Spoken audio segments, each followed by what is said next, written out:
This past week has been a pretty busy week. Last time I talked about how not to be lazy.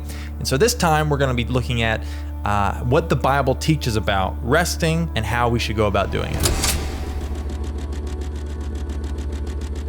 Okay, so when talking about this subject and needing to apply it to myself this week, I wanted to look at three different scriptures that really emphasize this importance of rest. And the first one is just the creation account within Genesis. Here we see God create for 6 days, and the seventh day it says that he rested.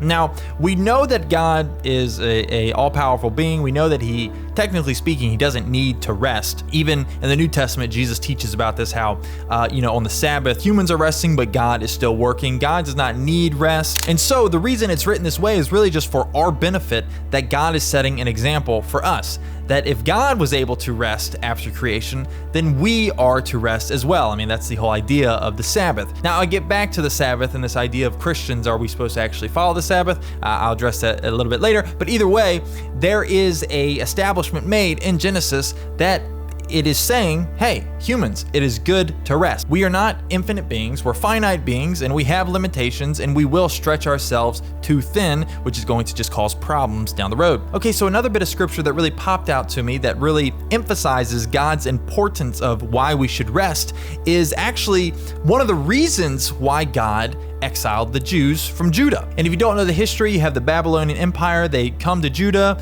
they take over Judah, and they take all the people and they remove them from the land and bring them into exile. Now, they were in exile for 70 years, which is a very specific number. You see, while God had commanded the Jews to rest one day out of every 7 days of the week, he also had commanded this same type of rest on just the farmland, except for instead of days, it was supposed to be within years. So he had 6 years of farming a certain land, and then that 7th year, it was supposed to be given rest. One of the aspects for being 70 years in exile is because 490 years they had disobeyed this law. And so God was giving the land its 70 years of rest that it deserved and it hadn't gotten yet. And so you have to understand, it's not that, oh, God was mad because they didn't follow this certain set of rules. But the thing is, the fact that the Jews were disobedient to give a year off from farming this land, it's really showing the heart issue of not having trust in the Lord. That takes trust in the Lord to say, I'm going to give up some work, trusting that God will still provide for me. Which brings us to a deeper level of why it's really hard for us as humans to rest. In the film world, it's a constant go, go, go, go.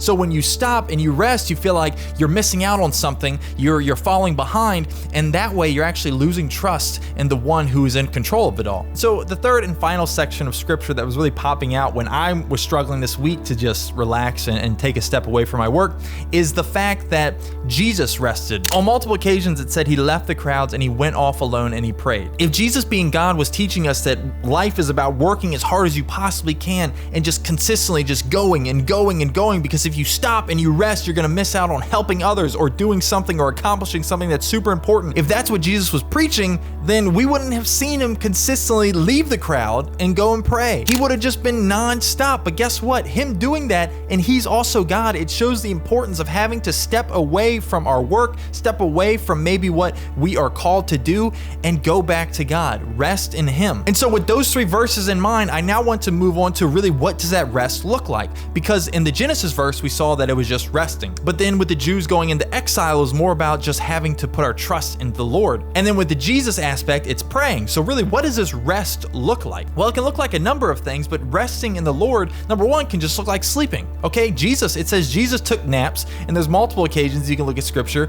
where sleeping is actually a very good thing. A lack of sleep is going to probably make you more stressed. It's going to make you more worried about things, and it's going to distance your relationship with the Lord. But obviously, this is only going to take us so far, because that rest also needs to be a realignment of our hearts towards God's will.